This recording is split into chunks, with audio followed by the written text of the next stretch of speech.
আমার নেত্রী শেখ হাসিনা তুলনা যার নাই।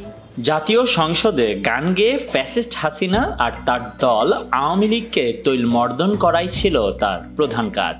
সংসদ অধিবেশনে অন্যান্য এমপিরা যখন নিজ এলাকার মানুষের উন্নয়নের জন্য আর্জি রাখতেন, তখন তিনি ছিলেন ব্যতিক্রম। গান গেয়ে স্বৈরাচারের দালালি করাই যেন ছিল তার একমাত্র কাজ। বলছিলাম ফ্যাসিস্ট হাসিনার দল আওয়ামী লীগের মানিকগঞ্জ ২ আসনের সাবেক সংসদ সদস্য ও কণ্ঠশিল্পী মমতাজ বেগমের কথা। শেখ হাসিনা ২৪-এর ৫ আগস্ট গণ আন্দোলনের মুখে দেশ জুড়ে নারকীয় গণহত্যা চালিয়ে ভারতে পালিয়ে গেলেও তার কিছু দোসর সাবেক এমপি মন্ত্রীরা ছিল বাংলার মাটিতেই। তার মধ্যে অন্যতম হাসিনার নিষিদ্ধ দল আওয়ামী লীগের সাবেক সংসদ সদস্য মমতাজ বেগম। সম্প্রতি পুলিশের হাতে গ্রেফতার হয়েছেন মমতাজ।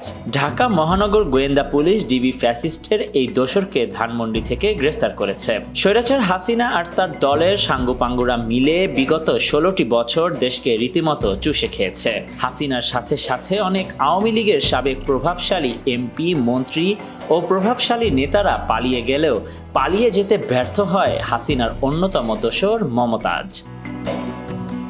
তিনি এতদিন ধানমন্ডির একটি বাসায় আত্মগোপনে ছিলেন বলে ইতিমধ্যে নিশ্চিত হওয়া গেছে। ঢাকা মহানগর গোয়েন্দা পুলিশ ডিবির পক্ষ থেকে নিশ্চিত করা হয়েছে, আওয়ামী লীগের সাবেক এমপির বিরুদ্ধে রাজধানী ও মানিকগঞ্জে বৈষম্য বিরোধী আন্দোলনের হত্যাসহ একাধিক মামলা রয়েছে।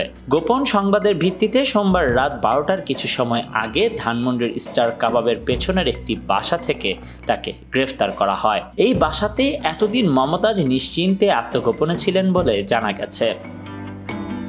হাসিনা পালানোর পর মমতাজকে মাঝে মধ্যে সামাজিক মাধ্যমে সরব দেখা যেত, এমনকি গানের ভিডিও সামাজিক মাধ্যমে পোস্ট করতেন তিনি। মানিকগঞ্জ ২ আসনের সাবেক এই সংসদ সদস্য জাতীয় সংসদ অধিবেশনে গান গেয়ে গলা ফাটাতেন বরাবরই। যদিও সবশেষ জাতীয় সংসদ নির্বাচনে আওয়ামী লীগের প্রার্থী হয়েও নিজ দলের স্বতন্ত্র প্রার্থী দেওয়ান জাহিদ আহমেদ টুলুর কাছে পরাজিত হন। তবে এর আগে টানা ২ মেয়াদে আওয়ামী লীগের এমপি ছিলেন তিনি।